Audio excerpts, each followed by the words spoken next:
Cette semaine, on aborde les 5 coûts principaux qui sont reliés à la vente de votre maison.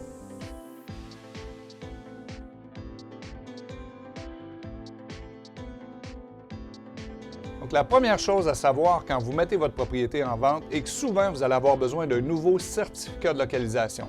Quels sont les critères? Le premier, il ne faut pas que le certificat de localisation date de plus de 10 ans. Et le deuxième critère, il ne faut pas qu'il y ait de changement à votre maison pour pouvoir l'utiliser. Si un de ces deux critères-là n'est pas rencontré, il en faut un nouveau. Le certificat de localisation peut aller de 800 à 1500 $. Ça peut même être plus dans certaines situations. S'il y a beaucoup de bâtiments, vous êtes sur une terre agricole ou autre, il faut le prévoir. Deuxième des choses, il faut prévoir les frais au notaire. L'acheteur va être responsable de payer le notaire pour les frais reliés à l'acte de vente. Par contre, si vous avez une hypothèque, il va falloir la quittancer. Vous allez avoir des frais au notaire pour la quittance. Ensuite, le notaire va devoir faire des vérifications, s'assurer que vos comptes sont à jour. Ces vérifications-là vont vous être facturées. Et dernièrement, ils vont vous facturer aussi pour l'émission des chèques et des paiements. Donc, il faut prévoir un montant à la vente qui peut aller grosso modo entre 800 jusqu'à 2000 $, dépendamment de ce que ça peut impliquer. Ça peut être un peu moins, ça peut être un peu plus.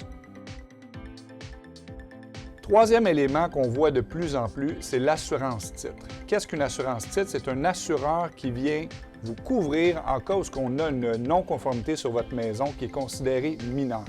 Ce qu'on va voir souvent, c'est le cabanon, par exemple, qui est dans l'emprise d'Hydro-Québec, qui est dans la servitude. Donc, l'assureur va venir garantir que si un jour vous devez le déplacer, ils vont le faire à leurs frais.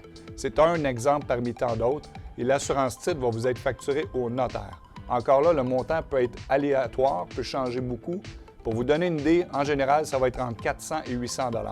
Toutefois, selon le prix de vente de votre propriété, le montant peut être plus élevé. Le quatrième frais, c'est les frais pour votre courtier. Donc, la fameuse rétribution. Tout dépend de ce que vous allez avoir négocié au départ avec votre courtier au moment de la mise en vente. C'est facturable et payable au moment du notaire. Et le cinquième élément, mais évidemment, si vous vendez votre propriété, vous devez sortir de cet endroit-là, donc vous allez devoir déménager. Autant à l'achat qu'à la vente, il y a les frais reliés au déménagement. Donc, c'était les 5 points importants à tenir en ligne de compte si vous mettez en vente votre propriété. Encore une fois, on vous invite à suivre notre chaîne YouTube pour des conseils à chaque semaine. Donc, le premier coup à savoir, on va recommencer ça. Vous allez devoir... Attends, je vais recommencer celui-là. Dans une emprise. Attends, je vais recommencer.